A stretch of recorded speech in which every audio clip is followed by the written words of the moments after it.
തുടക്കവും ഒടുക്കവുമില്ലാത്ത അടങ്ങാത്ത അഭിനിവേശത്തിന്റെ പേരാണ് സിനിമ എന്ന് പറഞ്ഞു കേട്ടിട്ടുണ്ട്. നമുക്ക് നമ്മളെ തന്നെ കാണാൻ കഴിയുന്ന കണ്ണാടി പോലെയാണ് ചിലപ്പോഴൊക്കെ സിനിമ പ്രവർത്തിക്കുന്നത്. ലോക പ്രേക്ഷകർക്ക് സിനിമ എക്കാലത്തും ഒരു അത്ഭുതം തന്നെയാണ്. സത്യമെന്ന കടുംകെട്ട് കെട്ടി ചിലപ്പോഴൊക്കെ നമ്മെ കബളിപ്പിക്കുന്ന ഒരു നുണ കൂടിയാണത്.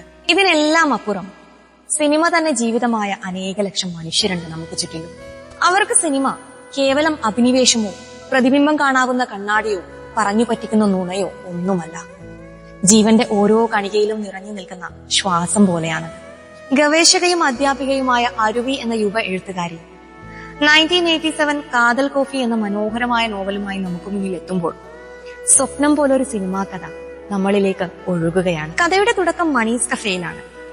തിരുവനന്തപുരത്തിന്റെ സിനിമാ ജീവിതമാണ് കോറിയിടുന്നത്.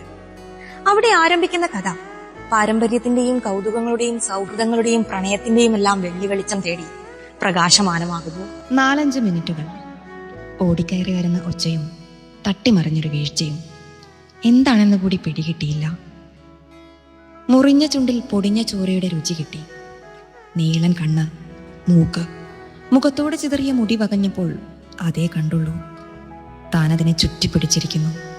കുതറിച്ച പിടയ്ക്കുന്ന കാപ്പിക്കണ്ണുകൾ, വലിയ കാപ്പിക്കണ്ണുകൾ. പ്രണയം വന്നു തൊടുന്നത് നാം പോലും അറിയുന്നതേയില്ല. അത്ര ഈണത്തിൽ, താളത്തിൽ, നനുത്ത ഒരു തലോടൽ പോലെയാണ്. സങ്കീർണതകളുടെയും പ്രതിസന്ധികളുടെയും ആരവങ്ങളുടെയും കൊഴിഞ്ഞുപോകലുകളുടെയും കൂടി കഥയാണ് അരുവിയുടെ കാതൽ കോഫി.